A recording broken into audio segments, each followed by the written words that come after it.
Hey, I'd like to welcome you to another episode of the Mission Matters Marketing Podcast, your source for all things marketing. My name is Adam Torres. You can follow me on Instagram at AskAdamTorres to keep up with my book releases, book tour schedule, signings, all that other good stuff. Always love to connect with you there. And as always, if you'd like to apply to become a co-author of one of my upcoming books, just head on over to the website, missionmatters.com, and click on Become an Author to apply. All right, so today I have Megan Saulsbury on the line, and she's owner and CEO over at Canyon PR. Megan, welcome to the show. Thank you so much. It's an honor to be here. Oh, my gosh. I'm so excited about today's topic. So what business owners need to know about preparing for an interview? Let me tell you, before I was full-time in media, I did interviews, and I was probably terrible because I didn't know you were supposed to prepare. So you're going to help all of our business owners out there. But before we get into that, I want to give the audience a little bit of time to get more familiar with what you're doing over at Canyon PR. So tell us a little bit more about your company, please. Sure. So we've been operating since about 2009. And we work with a variety of companies of all sizes. So startups to large-size companies on an international level. And the main goal is to basically generate positive press coverage. So we do that through a variety of different tactics, like product and service launches, review campaigns, experts campaigns, where we get the founders or CEOs of companies straight in the face of the press, really highlighting them as experts within their fields. And we also focus on media training and just making sure that clients are well prepared for any type of interview that they may encounter. So I think that's a great transition. I do want to get into media training. It's funny. I've been in media a long time now, going on a whopping 3 years, not that long, right?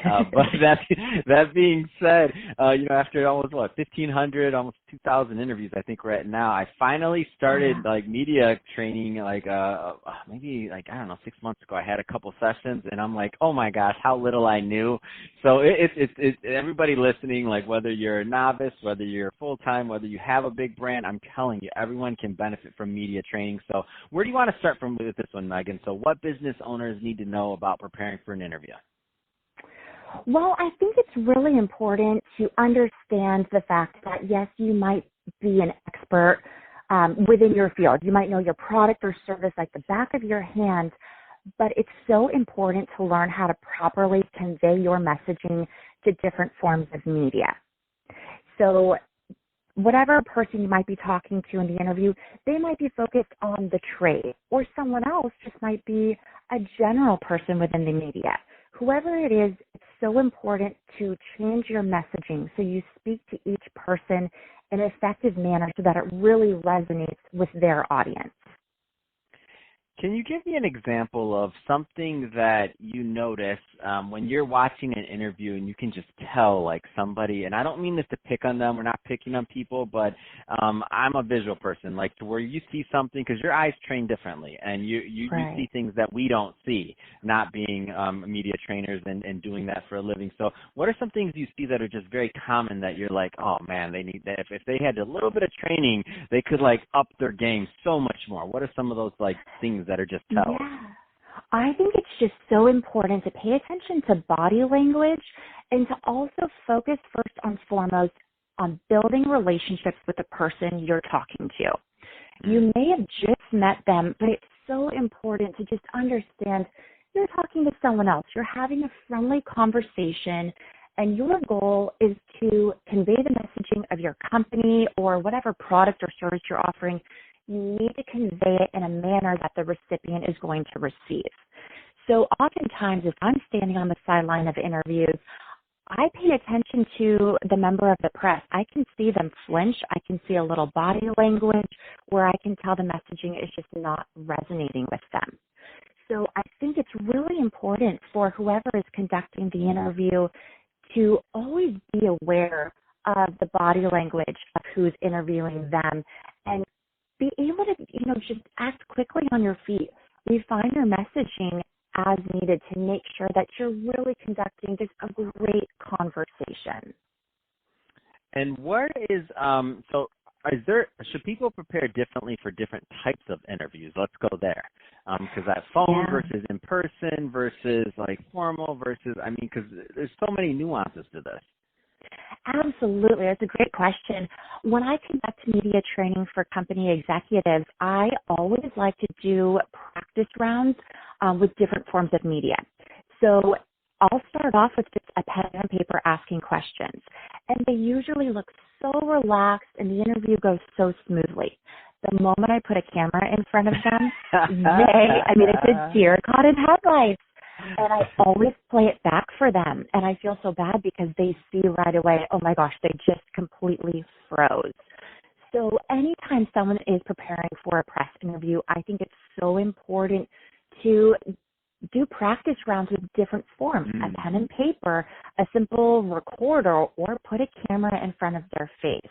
And that way, they'll see how they respond to each form, and then they're better prepared for it.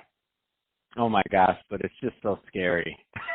It is, but what? The first round might be so tough, but more practice, more exposure, you're going to nail it eventually.